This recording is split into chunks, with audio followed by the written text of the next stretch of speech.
Good morning, ladies and gentlemen, and welcome to the Hardwood Nation podcast with your boy C.L. Anthony and my main man, Bryce Ward. Bryce, what is going on this morning? No, not much. Glad to be here as always. I feel like it's been forever, but we're back. We got some topics to talk about, so I'm excited. As I usually say, we got some shit to get into today. So, we're going to start with something that's very special to me. I'm going to throw some names out at you, and you tell me the first thought that comes to your head. Pau Gasol. Champion. Okay. Greg Popovich. Legend. Tony Parker. He was good. Whatever. Dirk German Jesus Nowitzki. Possibly greatest foreign player of all time, one of the greatest players of all time, and one of the greatest finals performances I've ever seen. And Dwayne Tyrone Wade Jr. All the Flash. My favorite player to watch when I first started watching basketball again, before I really cared about a team again. Like if I just saw highlights or something, he was my favorite player to see for a long time. Got it. So these four people that we mentioned are a part of the 2023 Dr. Naismith Memorial Basketball Hall of Fame. This to me, Wade aside, we'll get into that, but this to me, between Powell, between Dirk, between Popovich, and Jim Valvano, who's passed away years ago from cancer, but if you heard the Jimmy V Foundation, that's who that was for, led Villanova to the championship in the mid-'80s. This is a fucking amazing, amazing Hall of Fame class. They officially named the inductees a little earlier than usual. Generally, it happens on Championship Monday. It coincides with the national, the Final Four national championship game for college basketball. But they named the inductees early. There's a video on Twitter with all the inductees. I am ecstatic. I knew this day would come. Even between Dirk, Wade, and Pau Gasol, three of the most amazing, honest, pure basketball players I've ever seen. I'm super excited for this fall when the induction is official. And then we have Tony Parker. Let me ask you this question. All three members of the Spurs Big Three, now including their head coach, are in the Basketball Hall of Fame. What do you think of that culture that was built in San Antonio since the start of it, when Tim Duncan was drafted first in the 1990, God forgive me, 1998 NBA season? It'll take a year or two. Sorry, my memory's a little foggy. Well, for me, like, what's funny is when I started watching basketball again, and one of the guys I hung out with back then, he was more of like a player guy, was just excited to see fun basketball, but didn't really care about the team. He hated the Spurs so much because he just thought they were so boring to watch, you know what I mean? But they were pretty undeniable for, it feels like a decade, you know what I mean? It feels like forever that they were like almost like the Golden State before Golden State popped up the way they have, just year after year, consistency. They drafted their guys. They built around like a couple guys, and that led them to success for multiple championships. It's just the market and the way they play never really helped their cause, but their success and their championships are undeniable. Tim Duncan, I mean, his career speaks for itself. Those other guys, like I said, I think Tony Parker was like the guy I cared about the least out of that big three, but that's not to take anything away from his play on the court and how consistent and how important he was to what they had going on there.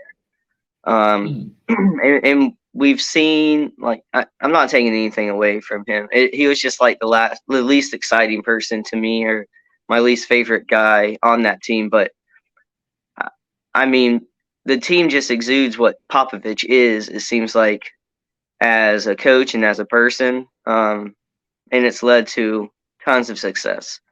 I mean, what do you have to say about it? Because I know you think highly of Popovich as well. Outside of Pat Riley, who is God to me, everyone who knows me know that Pat Riley is God. So outside of Pat Riley, Greg Popovich is the greatest coach I've ever seen. Now, of course, I didn't see the old guys, Red Auerbach and things of that nature. Saw Phil Jackson. Phil wasn't a coach as far as X's and O's like Greg Popovich is. Phil was good at managing personalities. Greg Popovich can do that, but he was a great X's and O's coach as well. So I give him the slight edge over Phil Jackson. He's the greatest coach I've ever seen. When he first got the job, I didn't like how he got the job and didn't know how it would work out. But some damn near 30 years later, he made the right choice when he was the GM and fired his coach, and then he became head coach. And everybody was like, what the fuck? What's this dude doing? It worked out. Having Tim Duncan there also helped as well, but it worked out. Okay? It really worked out. Tony Parker is a piece of shit. I will always say that. Brent Berry, I love you still forever. Fuck Tony Parker for fucking your wife.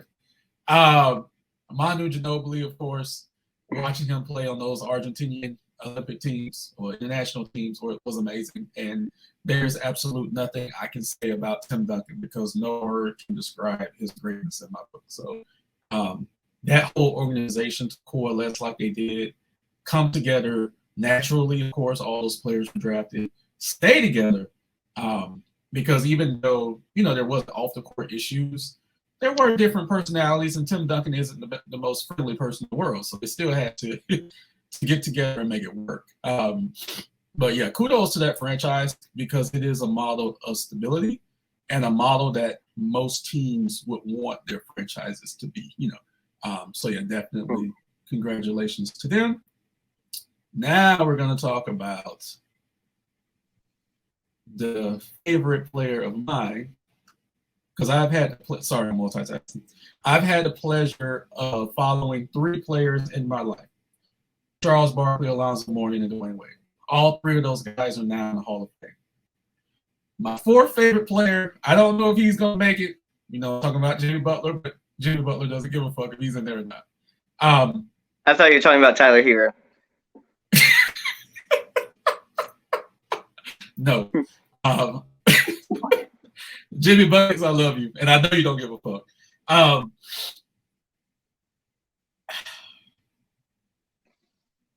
The last 2 years, with Wade being named to the forgive me, by the way, with Wade being named to the top 75 greatest players of all time, to him being inducted now into the Hall of Fame. The first player that I've saw from start to finish to hit this peak, because I didn't see Charles come in. I saw him young, but I didn't see him come in. I didn't see Alonzo Mourning come in. I saw Wade come in. This is really special to me, and I'm going to try to pull some strings to get up to I always forget where they have the shit at, but I'm going to try to get to the ceremony in September. That's on my bucket list to do. And I need to be there to see Wade go in because I can pull some strings. I think I got to kiss a little ass, but I think I can get there. But there is the only thing that's remaining for Dwayne Wade is for the Miami Heat to step up and have a statue of him outside the arena. Dirk has his statue. Goddammit. Wade needs to have his statue. Like, we need that absolutely ASAP. Like, when you first saw Wade play with the Miami Heat, I know you said he was one of your favorite players younger. Did you think you would see him reach this level? Well, I mean, he certainly had the talent. I didn't look at it. I didn't know as much about it, the game then. So I didn't Hmm. know who to count in and count out. And also, to be honest, I didn't know Wade's story off the court. Like Right. I didn't really know what drove him and what his goals were. It was just exciting to see this kind of player do the things he was doing. And so no, I'll say like I didn't really have any goals or heights set for him when I was first becoming a fan. I just appreciated what I saw him doing.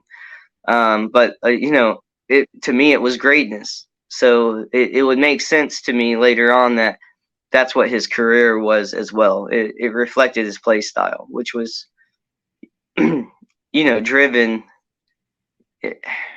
He was like no stopping Dwayne Wade if he wanted to Right. do something, Right. and that's pretty much I think the rest of his life as well. So If it wasn't for injuries, because he was injured a lot, mm, and he broke a lot of records for the Miami Heat, broke some records for the NBA. He's already the third greatest shooting guard of all time. He is. I'm sorry. So you have MJ, you have Kobe, you have Wade. If it wasn't for the injuries, he might have would have surpassed Kobe. I actually believe that, but he was just injured so much, and Kobe didn't get injured until the end. But just look at this graphic, bro. Even Becky Hammond. How could I forget about Becky Hammond, who had a great career in WNBA and now is proven to be a great coach in the WNBA, as well as one of the first assistant coaches, female assistant coaches in the NBA. Dude, this fucking lineup is stacked. I know when I saw the video of it and they were going through the all the inductees, I was like, holy shit, this might be one of the best I've ever seen. It has to be. It has to be. So again, congrats to all these guys. They definitely deserve it. I had to push through this without sounding like a little bitch talking about Wade because the tears are about to flow. But hell, the shit got real. So, anyways, congrats to all these guys. And like I said, they will be enshrined in usually it's August or September, and it's usually right after the Baseball Hall of Fame. They usually go back to back: football, baseball, basketball within like a month span. They're like back to back. So it should be Oh, this and fall. some clarity because obviously they're all champions here. The reason I said champion for Gasol is because when I started watching basketball again, that's right there in that time where Kobe and Gasol were winning some championships. So it's like that yellow Lakers gold reminds me of that. Unfortunately, but that I just wanted to clarify because I always liked his game as well. I just wasn't a Lakers fan by any means. So yeah, that's what I meant. No, you're fine. We get that. So, a little known topic that was floating around the NBA was the collective bargaining agreement was going to expire. So, the two sides wanted to get together and have a new agreement in place before that happened. So, Friday was one of two deadlines to get a deal done, and they have a tentative deal in place. So, we shouldn't have any labor strife for the next, I believe, 6 years. We got to see when the opt out is. So there's a couple of interesting things in this in this new agreement. One being that they're going to stop teams such as the Golden State Warriors or the Los Angeles Clippers who still go over the cap. They're going to put in a second hard cap to punish those teams for basically overpaying people. I don't know how I feel about that. How do you feel about the NBA instituting a second hard cap to prevent teams like the Warrior from keeping their guys together at the rates Uh, that they've been doing? I think it's because if I just had to use my own like quick rationale, right? It's because I know they need to spread talent. They need to, or at least do what they need to try their best to spread talent because also they've got two new teams that's going to be in the league sooner rather than later. I mean, if that's the Rumors, right. allegedly. So in Allegedly. my eyes, they're trying to decrease these super teams as much as they can, and they see that their last efforts really wasn't quite pulling it off. So I think that's all it is. And not to say there won't be super teams still, but maybe they don't stay on top as long. You know what I mean? They can't keep it together as long, or I don't know. I don't know.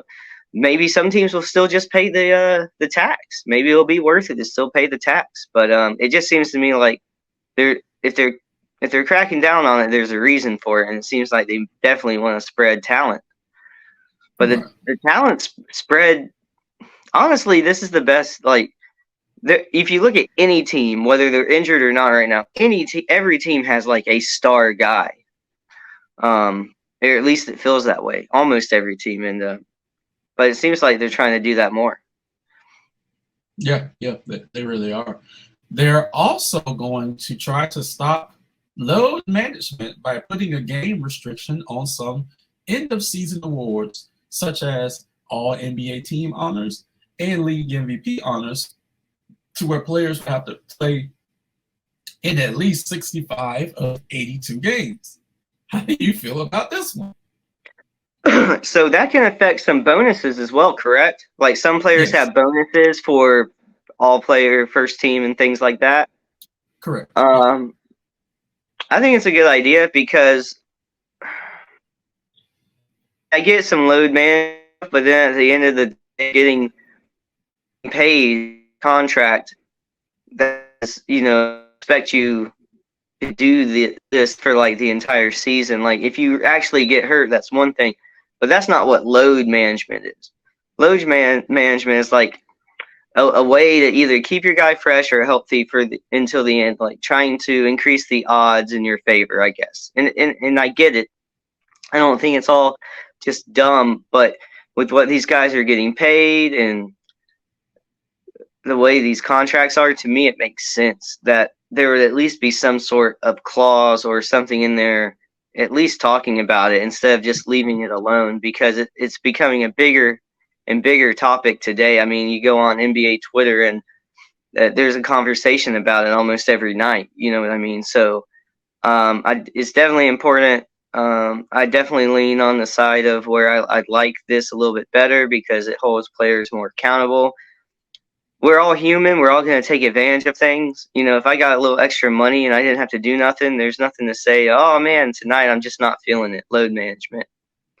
Right. You know what I mean? Like I'm not saying we're above that. I'm just saying it makes sense that the NBA would want a clause or some kind of regulation in terms of how it can be abused, because it will be abused at some point if it isn't already. Absolutely. So, how do you feel about it? I mean, because it's nothing. It wasn't quite a thing back when you were first watching. No. I'm not against load management, especially considering that more players are getting injured now. So I'm not necessarily against it. I just want it to count, if that makes sense. So if it's for a bullshit ass reason, then yeah, I disagree with it. But if it's for a legitimate long-term health reason, then yeah, sit out. You get what I'm saying? Because sometimes you do have nagging injuries like hammies and shit like that can hamper you for half a season.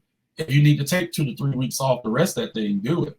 But, I was out too late in the club flashing my gun and now I'm tired and don't want to play. No, we don't have time for that. Get your ass out there and play. So maybe more common for like veterans or guys that have have a habit of having an occurring injury. Right. Like Anthony Davis. No shots fired, bro. Take all the time you need, right? Ja Morant. No, you gotta go out there and play. Sorry. LaMelo Ball, if you're not breaking your ankle, go out there and fucking play, right? That's where we're at. So the next part I'm going to read verbatim because I still don't know how I feel about this. The in-season tournament could arrive as soon as the 2023/24 season, next season. The event will include pool play games baked into the regular season schedule starting in November, with 8 teams advancing to a single elimination tournament in December. The Final Four will be held at a neutral site with Las Vegas prominent in the discussions. Go figure, sources say. This makes absolutely no sense to me. I don't know why we're doing this. I don't know the significance of this. I don't know why the players are signing on. I have no idea why we need an in-season tournament. No fucking clue. It seems like it's just something to shake up the season to have excitement. But my question is, what are they playing for? Because if it's going to be like an all-star type thing, no one's going to play defense. No one's going to play hard, but it's tied in with regular season games, so they do matter. I don't know. I forgot. Other than the players maybe just wanting to go have a good time in Vegas, yeah, I don't see other than just playing for a normal win. I don't. What are they playing for? What does the winner of the tournament get? I forgot. There's another paragraph. Forgive me. Hold that thought. Each in-season tournament game would count towards regular season standings. The two finalists will ultimately play an 83rd game that would not count in the regular season. Winning players and coaches will earn additional prize money. This is blasphemy. Who wants this? The fuck is this? Okay, I don't know about this one. This one's weird, especially with no stakes other than just some prize money. This goes against the purity of the game. Dr. Naismith did not have this in mind when he invented the game of basketball. What is this? Let's be real. The way the guys carry and travel, he didn't have that and he didn't have that in his head either, I don't think. I can't do this. The only thing here that's kind of pro player, the only thing that is players eligible for contract extensions get a fucking raise. They go from 120% to 140%. That's the only thing. That's the only thing that the players get that they're getting out of this. I'm just like, Trevor Ariza would win like all-star in this tournament every year. Well, no, I'm speaking of the entire CBA. Like the only thing that the players get out of this is there's nothing. That's weird. It's just gimmicky. It's just something the NBA wants to see if they can get extra eyes or something, maybe. I cannot. I mean, I understand progressing the league or trying to progress the league. God knows I get it, but this isn't the way to do it. Well, maybe if you got like some kind of like, even if you fall out of the top 4 or whatever, you get home court advantage somehow, or you know what I mean, like something. But if you're just playing for prize money, but the thing is, if the wins count towards your season anyways, the guys have to play hard. It's just weird. Fuck it. Yeah, let's move on. Let's talk about the only season that really matters. Okay, let's talk about the only season that really matters, which is the NBA off season. Forgive me, the NBA playoffs, which is coming up. Very soon, by the way. We are about a week and a half out. Looks like I'm having technical difficulties on my end, but it's okay. I look a little funny right now. It's okay. So as it stands right now, Rice Board, the top 16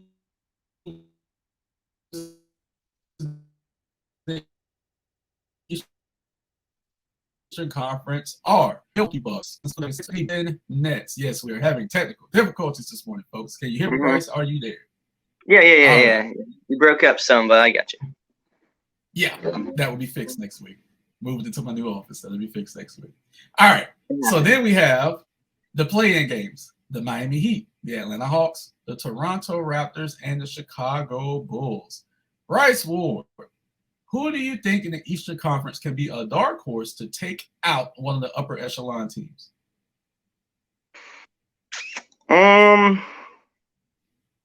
Just the Heat. What was it? Okay, so it was Heat, Raptors, Bulls. What was the other team? The Hawks. Yeah, so I'm going with just the Heat.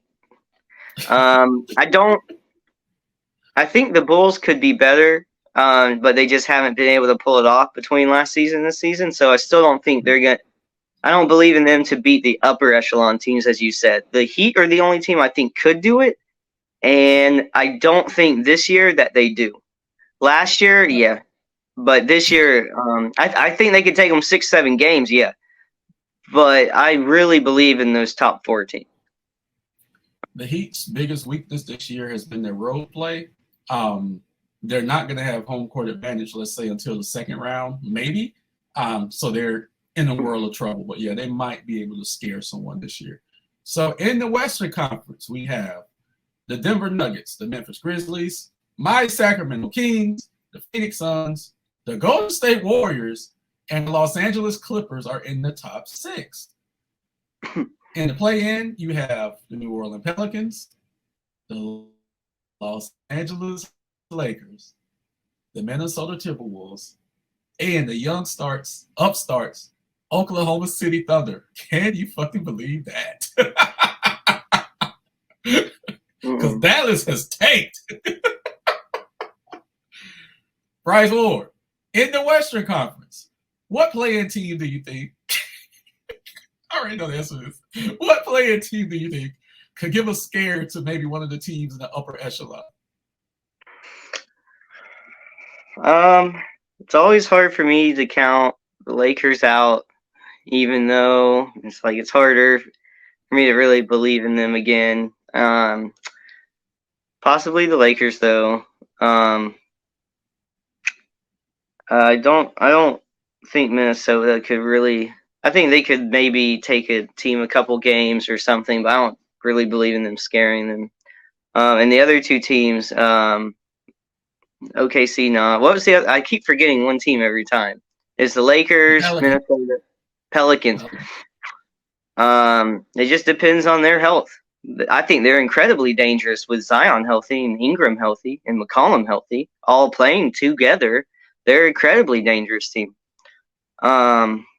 If they can pull it all together, then maybe. Yeah, maybe Lakers or New Orleans could surprise someone, but I'm thinking less likely this year that we get those kind of surprises. Got it. So, some predictions that went wrong for me that I can remember, of course. I thought the Charlotte Hornets would at least be in the play-in tournament. They were trending up, but the Charlotte Hornets, I was about to say horny, the Charlotte Hornets are currently sitting at 26-52 with the second worst record in the Eastern Conference. Now, they did have some injuries, but they have completely fallen off of cliff.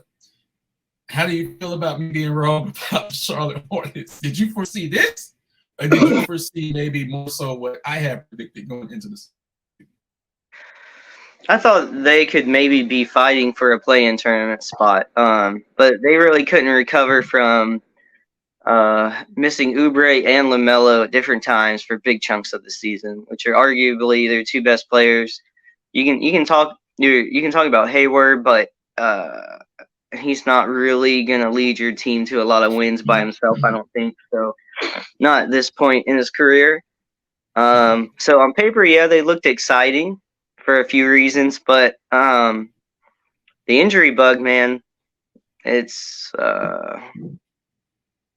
it really wrecks some teams. So we thought they'd be better, but you can't recover from injury like that. So right. Yeah, you might have been onto something if they could have been healthy, but you can't predict these things. You can predict LaMelo was gonna break his ankle again. Yeah. We kind of knew that the Atlanta Hawks wasn't going to be as strong as they had been in previous years. So them being 8 isn't really like a huge surprise. Actually, they were 8 last year, I believe, because we took them out the first round. Yeah. People thought with the addition of Murray that they'd be more dynamic. Yeah. Well, now hopefully with their new head coach going into next season, they can start to gel together because DeJounte is a very, very, very talented young man. And then a prediction we got right, as of right now, the Orlando Magic. We predicted between 32 and 35 wins. Currently, they're sitting at 33 wins with maybe 4 games left. How do you feel about our prediction on the Magic? We were dead on with that one. And we had room to spare because, like I said about Charlotte, if the Magic would have started healthy, we wouldn't have went on that 5-20 run, because since that 5-20 run, it was December something when our guards came back. I think we're like 27-25 or something. We've been playing 500 basketball. Even if you take that 5-20 start and you split it just more leaning towards the losses, you just cut it more to 500. We're getting close to 40 wins. Right, so we definitely had room to spare on that one. We were dead on this one. We were a year late, or a year ahead last year, when we thought they would take a step forward. But injuries played a big part in that as well. So this year they have their guy. We have our young core. We have most of the team finally getting healthy and staying healthy once they got back on the court. And just that alone has boosted us up to where we predicted we thought the team would be. So next year, I definitely bet on I think they get 40 wins at least next year. That's a good number. I like it. So. Oh, also, how many coaches has Trae Young went through already? I'm gonna call him Little LeBron. He's on his third coach right now. On his third coach. But he will not run Quinn Snyder out of town. You best believe that. he will not. Waiting for him to bump into him on the sideline like LeBron did.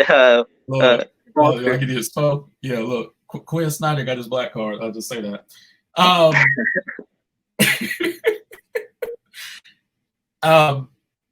People thought I was crazy about this pick, and I've been gloating about this pick all year, and I'm going to continue to gloat about this pick because I was spot on before everybody else was. Of course, I'm speaking of the Sacramento Kings, who are currently third in the Western Conference. How surprised are you that I was so spot on with this one? Well, I don't even think you thought they were going to be this good. You thought they would take a great step forward. You did not predict they'd be at the tie. Don't even ask. You said they'd be good. They were going to be the playoffs. I said they're going to make the playoffs for a team that hadn't made the playoffs since 2006. Yeah, you wouldn't have predicted this kind of success. But I will say you did call it, and a lot of it has to do with your belief in Sabonis. And I know that. And he has been playing great. Also, though, I've never said or known for you to put him down or anything, but I definitely don't think you had the belief in De'Aaron Fox before this season. The way he's played, I don't think you thought he could play, because he's been great alongside next to Sabonis as well. He's matured into the player that he's supposed to be. He just had no direction earlier in his career. And let's not forget about, of course, the future soon to be Coach of the Year in Mike Brown. That should be a motherfucking lock, okay? And this is a guy who in the past I didn't believe in as well, because he had LeBron James, he had Kobe Bryant and Pau Gasol. Dude, he's turned water into wine with Sacramento Kings in one fucking season, okay? Is Vlade still running the team? Vlade was kicked out of there like 3 years ago. No, he's okay. Who's running the team now? I have no idea, but it's not Vlade. Vlade's been out. Well, because whoever's running the team also deserves some flowers. Yeah. They might get executive of the year. I can't remember who it is. They've been in place now about 2 to 3 years. Okay. Losing Tyrese Halliburton, of course, opened the door for Sabonis to get there. And initially, when you trade a guy who wants to play with you, who wants to be the go-to guy, it's hard. But that trade worked for both teams, by the way, because Indiana's actually had a better season than most thought. So, and Halliburton is fucking amazing. So it worked for both teams. So this is one of the rare trades where both teams actually won, because the Pacers are going to be on the rise too, especially next season. But yeah, the Sacramento Kings were my biggest pick, this year. And then also the Warriors being fifth. They started off very, very rough. Was out of the playoffs, was in the play-in. I was consistent. I'm like, they're gonna get there. They're gonna be all right. They're fifth right now, and I'm telling you, the Phoenix Suns at 4 do not want that first round matchup. Do not want it. Everybody else does. That was gonna be spectacular. Phenomenal. KD versus Golden State. This is what I'll say. Phoenix are locked into fourth. Golden State isn't necessarily locked into fifth, but because they're only a half a game ahead of the Clippers. We need this, and I think the NBA wink wink is going to give this to us. We need this. The Clippers could spoil it if they catch Golden State, but yeah, this is going to be a hellacious first round matchup. Really quick, two teams that I want to talk about that got eliminated from, well, one team got eliminated from the playoffs this week, the Portland Trail Blazers. I know we've talked about Dame a lot the last couple of weeks. I thought Portland would be a little better, but they kind of plateaued. And then the Dallas Mavericks. What the fuck? What happened there? The Kyrie effect, dog. I thought we predicted that. It's like this isn't gonna be good in any way. They don't complement each other's game. Neither one has had a history of working with people that well. Like, what? What was going on here? All it did to me was, like, I think it helped push Luka farther away. So, I think Dallas has something to worry about. Wow. Well, we're going to keep our eyes open on that. Hey, just keep listening to the Bill It's Simmons a podcast. desperate move. Desperate, dumb move. Extremely desperate, and a move that Dallas usually doesn't make, by the way. Because that did come out of nowhere. Because like I told you offline the other day, Kyrie has not signed an extension.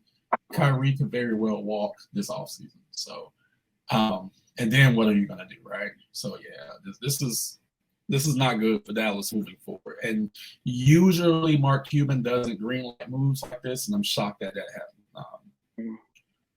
So we're gonna wrap it up this week for the Hardwood Nation podcast. Please like, subscribe, and share our content. Drop some comments below. We will always respond. If you are a fan of the NBA, hit us with some likes. Help us out with this YouTube algorithm. How the fuck you said? We are out. See ya.